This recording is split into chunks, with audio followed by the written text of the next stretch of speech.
यह व्रत संतान प्राप्ति एवं उनकी रक्षा के उद्देश्य से किया जाता है। संतान सप्तमी को ललिता सप्तमी भी कहा जाता है।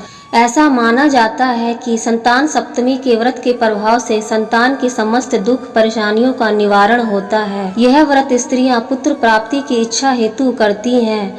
माताएं यह व्रत अपनी संतान की लंबी आयु के लिए करती हैं।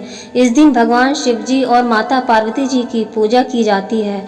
यह व्रत माता पिता दोनों मिलकर संतान के सुख के लिए करते हैं। संतान सप्तमी व्रत की कथा पति पत्नी साथ मिलकर सुने तो अधिक प्रभावशाली माना जाता है।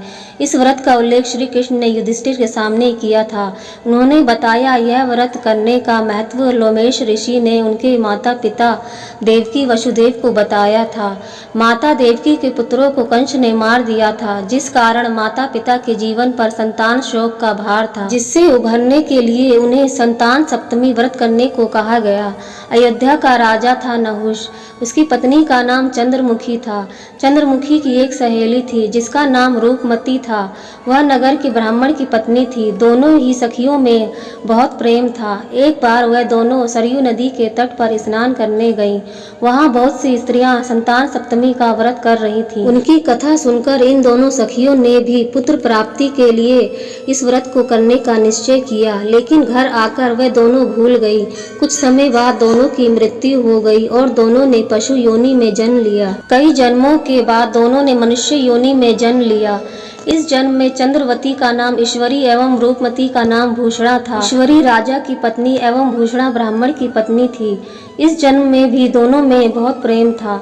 इस जन्म में भूषणा को पूर्व जन्म की कथा याद थी, इसलिए उसने संतान सप्तमी का व्रत किया, जिसके प्रताप से उसे 8 पुत्र प्राप्त हुए। लेकिन ईश्वरी ने इस व्रत का पालन नहीं किया, इसलिए उसकी कोई संतान नहीं थी।